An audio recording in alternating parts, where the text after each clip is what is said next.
What kind of serious or clear evidence do you have? Well, an Amnesty International delegation has visited about 11 detention facilities in and around Tripoli in September and August. And there we interviewed about 300 detainees, including women and children. Many of them have complained to us that their homes have been raided by unidentified armed men, and that their arrests were really more like abductions. They were taken without arrest warrants, they are beaten upon arrest, and sometimes in the first days of detention.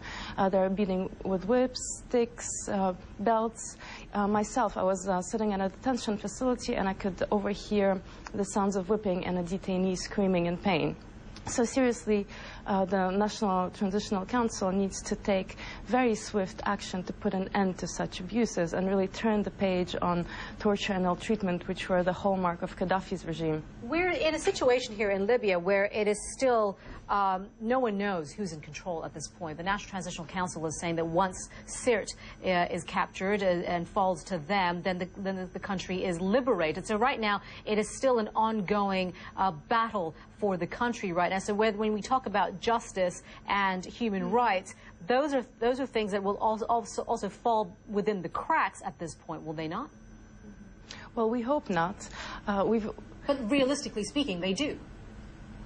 Well, the reality is that armed groups, armed militias are really very difficult to control by the National Transitional Authorities at this stage. They are operating outside the framework of the law. They're conducting arrests without any warrants, without any involvement from the Ministry of Justice or from the prosecution. However, what the National Council needs to do from the very beginning is to send a strong signal that this behavior will not be tolerated. How do they do that, though? How do you expect a government that is not actually a formal government just as yet, it has not been democratically elected by the people of Libya just yet, to actually show some sense of real authority in order to send a message, a clear message, as you're saying?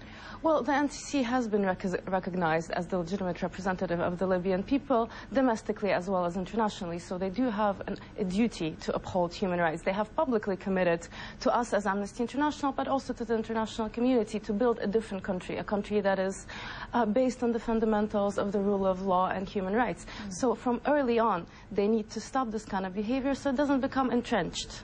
How much of it just comes down to education?